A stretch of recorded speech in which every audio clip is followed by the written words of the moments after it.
മധുവിധു സിനിമ കണ്ടു. രസമുണ്ട് കേട്ടോ. എനിക്ക് പടം ഇഷ്ടമായി. നമ്മൾ ഈ 90s ജയറാമേട്ടൻ്റെയൊക്കെ പടം കാണൂലേ, പിന്നെ അച്ഛനായിട്ട് ജനാർദ്ദനോ തിലകനോ ഒടുവിലൊക്കെ ഉണ്ടാവും. അളിയനോ കൊച്ചച്ഛനൊക്കെ ആയിട്ട് ജഗതി ഉണ്ടാവും. ഒരു ഭയങ്കര രസമായിരിക്കും അങ്ങനെയുള്ള ഫാമിലി പടം കാണാൻ, ഒരു കല്യാണം വിഷയമൊക്കെ ആയിട്ട്. ഇത് അതുപോലെയുള്ളൊരു പടമാണ്.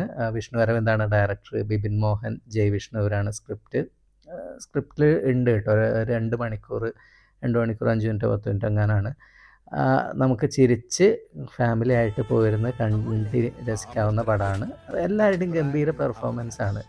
ഷറഫുദ്ദീൻ, കല്യാണി പണിക്കർ, ബിന്ദു പണിക്കരുടെ മോളാണ്. ഫസ്റ്റ് പടാന്ന് തോന്നൂല, അത്രയും നന്നായിട്ട് പെർഫോം ചെയ്തിട്ടുണ്ട്.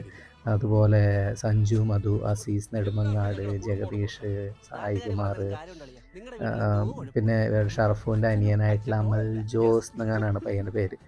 പുതിയ ചക്കനാണ്. ആളും അടിപൊളിയായിട്ട് എല്ലാവരും പെർഫോം ചെയ്തിട്ടുണ്ട്.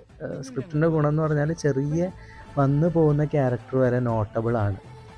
എനിക്കിങ്ങനെയുള്ള പടങ്ങൾ ഭയങ്കര ഇഷ്ടമാണ്. ഈ കുറച്ച് കൺഫ്യൂഷൻസ്, കോമഡി, കല്യാണം പരിപാടിയൊക്കെ ആയിട്ട് അങ്ങനെ എൻഡ് ചെയ്യുന്ന പടം. ഒരു ഫൺ ഫാമിലി എൻ്റർടൈനറാണ് പടം മൊത്തത്തിൽ. അപ്പോൾ മധുവിധു എല്ലാവരും കാണാൻ വേണ്ടി നോക്കുക. Thank you.